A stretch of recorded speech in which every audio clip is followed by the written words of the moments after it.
16-11 എന്നുള്ള നിലയിലാണെന്നുള്ള വിവരം. അതാ നിങ്ങൾ ഈ തെറ്റ് ആദ്യം തന്നെ ഞങ്ങൾ ആക്ഷേപിക്കാൻ വാർത്തകൾ ഉണ്ടാക്കും. ഇത് ഞങ്ങളൊക്കെ കുറെ കാലമായി കാണുന്നതാണ്. ഈ പി ഗഗാറിന് ഒരു ടേം കൂടി ബാക്കിയുണ്ടല്ലോ സഖാവെ.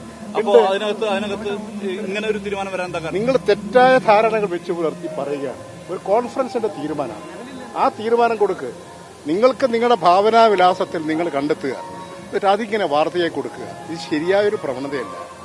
ഈ സമ്മേളനത്തിൽ ഞാൻ ഇന്നലെ അതിന്റെ തുടക്കം മുതൽ ഇന്ന് വരെ ഇപ്പോഴുവരെയുണ്ട്.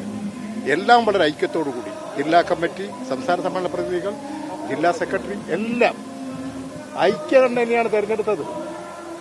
പിന്നെ എന്തിനാ ഇങ്ങനെ വാർത്ത കൊടുക്കുന്നത്? എന്തുകൊണ്ടാണ് പി ഗഗാറിനെ മാറ്റിയത്? പി ഗഗാറിനെ മാറ്റാനുള്ള സാഹചര്യം എന്താ? കമ്മ്യൂണിസ്റ്റ് പാർട്ടി മാർക്സിസ്റ്റിന്റെ പുതിയ സഖാക്കൾ വരും, ജില്ലാ കമ്മിറ്റിയിൽ വരും, പുതിയ സെക്രട്ടറിമാർ വരും, പഴയ സെക്രട്ടറിമാർ വേറെ ചുമതല ഏറ്റെടുത്ത് വർക്ക് ചെയ്യും. അങ്ങനെയല്ലേ? കഴിഞ്ഞ തെരഞ്ഞെടുപ്പിൽ വിചാരിച്ചൊരു നേട്ടം ഉണ്ടാക്കാൻ കഴിഞ്ഞില്ല, പ്രത്യേകിച്ച് ലോക്സഭാ തെരഞ്ഞെടുപ്പിലും നിയമസഭാ തെരഞ്ഞെടുപ്പിലും ഒന്നും.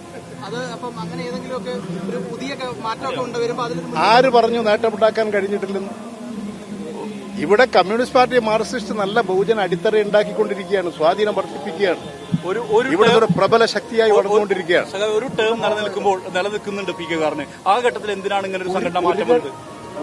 ഒരാണെന്നല്ല ഇത് പ്രശ്നം. എന്തിനാണെന്നുള്ള ചോദ്യം നിങ്ങളുടെ മുമ്പിൽ പ്രസക്തമല്ല. ഒരു ടേം അങ്ങനെ 3 ടേമായ ഒഴിവാകണം. നിങ്ങൾ തെറ്റായ പല ധാരണകളും വെച്ചു പുലർത്തി ഞങ്ങൾക്ക് നേരെ ഒരു ആക്ഷേപം കണ്ടെത്താൻ ഇങ്ങനെ കണ്ടുപിടിക്കരുത്. നടന്ന സംഭവങ്ങൾ സത്യസന്ധമായി റിപ്പോർട്ട് ചെയ്യൂ. ഇവിടെ ഐക്യകണ്ഠേന എല്ലാ നടപടികളും പൂർത്തീകരിച്ച് നിശ്ചയിച്ച സമയത്തിന് മുൻപ് തന്നെ സമ്മേളനം വളരെ ആവേശത്തോടുകൂടി പിരിഞ്ഞിരിക്കുകയാണ്. അതുകൊണ്ട് ഇവിടെ എല്ലാം ഐക്യകണ്ഠേനയാണ് നടപടികളെല്ലാം പൂർത്തീകരിച്ചിട്ടുള്ളത്.